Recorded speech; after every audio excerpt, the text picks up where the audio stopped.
ये कहानी सिर्फ डराने वाली नहीं है, बल्कि ये हमें बहुत कुछ सिखाती है। तो चलिए, आज इस एनिमेटेड डरावनी कहानी के अंदर झांकते हैं और समझते हैं कि ये हमारे डर के साथ कैसे खेलती है और कैसे एक दिल दहला देने वाली कहानी सुनाती है। तो कहानी की शुरुआत में ही हम रंजू के इस अकेलेपन से मिलते हैं। ये एक लाइन ही सब कुछ बयां कर देती है। वो अपनी माँ को याद कर रही है और यही दुख है जो उसे अंदर से कमजोर बना रहा है। और जानते हैं, डरावनी कहानियों में अक्सर यही इमोशनल कमजोरी बुरी ताकतों के लिए एक खुला दरवाजा बन जाती है। और यहीं से कहानी का असली खेल शुरू होता है। तो पहला हिस्सा हमें रंजू की दुनिया से मिलाता है। एक ऐसी दुनिया जो देखने में तो शांत है, पर अंदर से बिल्कुल खाली। अब रंजू का अकेलापन कोई एक वजह से नहीं है। सोचिए, माँ अब इस दुनिया में नहीं है, पिता काम के लिए शहर में रहते हैं और गांव में उसका कोई दोस्त भी नहीं है।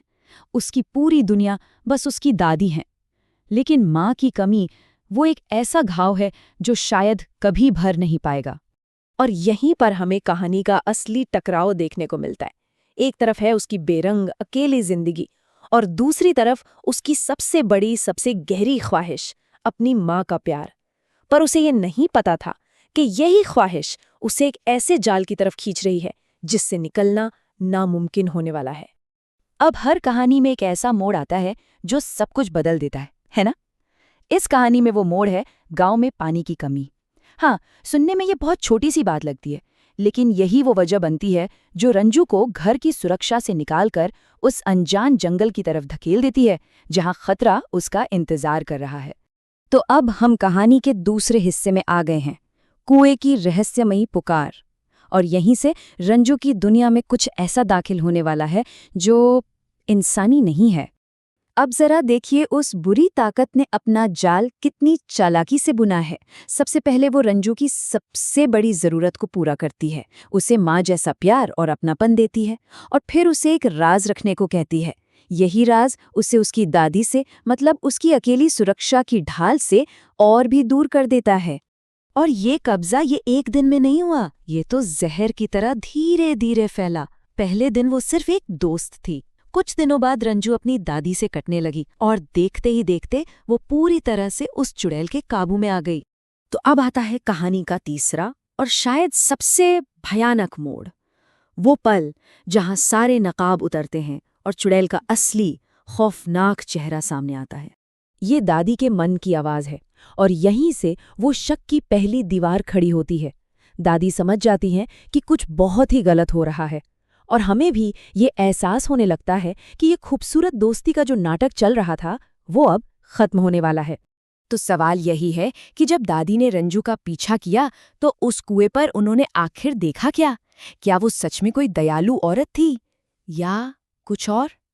पूरी कहानी का रुख बस इसी एक पल पर टिका है, और ये है वो भयानक सच। न कोई दोस्त, न कोई माँ, बल्कि एक खतरनाक चुड़ैल। रंजू की वो दोस्त असल में एक दुष्ट आत्मा थी जो उसके अकेलेपन को एक हथियार की तरह इस्तेमाल कर रही थी। वो जो खूबसूरत चेहरा था वो तो सिर्फ एक छलावा था, एक चुड़ैल का।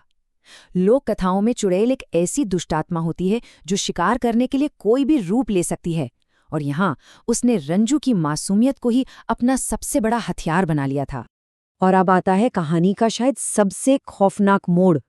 चुड़ैल का कंट्रोल इतना बढ़ जाता है कि वो रंजू को उसी की दादी के खिलाफ एक हथियार बना देती है। सोचिए, उस बच्ची के शरीर में अब कोई और है और वो अपने ही परिवार को खत्म करना चाहती है।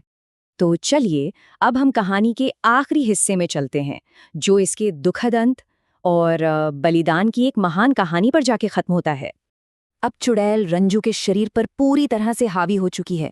वो अपनी ही दादी पर हमला करती है, उन्हें जमीन पर घसीटते हुए उसी कुएं की तरफ ले जाती है। ये वो पल है जहां सच में लगता है कि बस बुराई जीत गई। और ठीक उसी पल, जब सारी उम्मीदें खत्म हो चुकी थीं, रंजू के पिता लौट आते हैं। उनकी वापसी उस घने अंधेरे में उम्मीद की एक अकेली किरण जैसी है। लेकिन ये कोई हैप्पी एंडिंग वाली कहानी नहीं है। पिता सब समझ जाते हैं। वो जानते हैं कि उनकी बेटी की आत्मा को बचाने का सिर्फ एक ही रास्ता बचा है, और वो एक ऐसा फैसला लेते हैं जिसे सुनकर रूह कांप जाए। वो रंजू को अपनी बाहों में भरते हैं और उसी कुएं में छलांग लगा देते हैं, अपनी बेटी को उस चुड़ैल से हमेशा के लिए आजाद करने के लिए।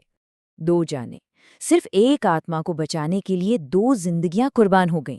रंजू तो आजाद हो गई, लेकिन इस आजादी की कीमत बहुत बहुत बड़ी थी। तो आखिर इस कहानी का सार क्या है? ये हमें क्या सिखाती है? क्योंकि ये सिर्फ एक भूत की कहानी तो बिल्कुल नहीं है। इसके पीछे कुछ बहुत गहरे सबक छुपे हुए हैं।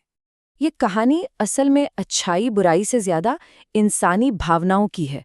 ये दिखाती है कि अकेलापन हमें कितना कमजोर बना सकता है और कैसे बुरी ताकतें अक्सर खूबसूरत नकाब पहनकर ही आती हैं। लेकिन साथ ही ये एक पिता के उस बलिदान को भी दिखाती है जो ये साबित करता है कि प्यार की ताकत हर डर से बड़ी हो सकती है, भले ही उसकी कीमत अपनी जान देकर ही क्यों न चुकानी पड़े। और आखिर में ये कहानी हमें एक बहुत बड़े सवाल के साथ छोड़ जाती है। रंजू की आत्मा तो बच गई, लेकिन 2 जानें चली गईं। तो क्या हम इसे जीत कहेंगे, या ये एक ऐसी लड़ाई थी जिसे असल में कोई नहीं जीत पाया? और इसका जवाब ये कहानी हम पर ही छोड़ देती है।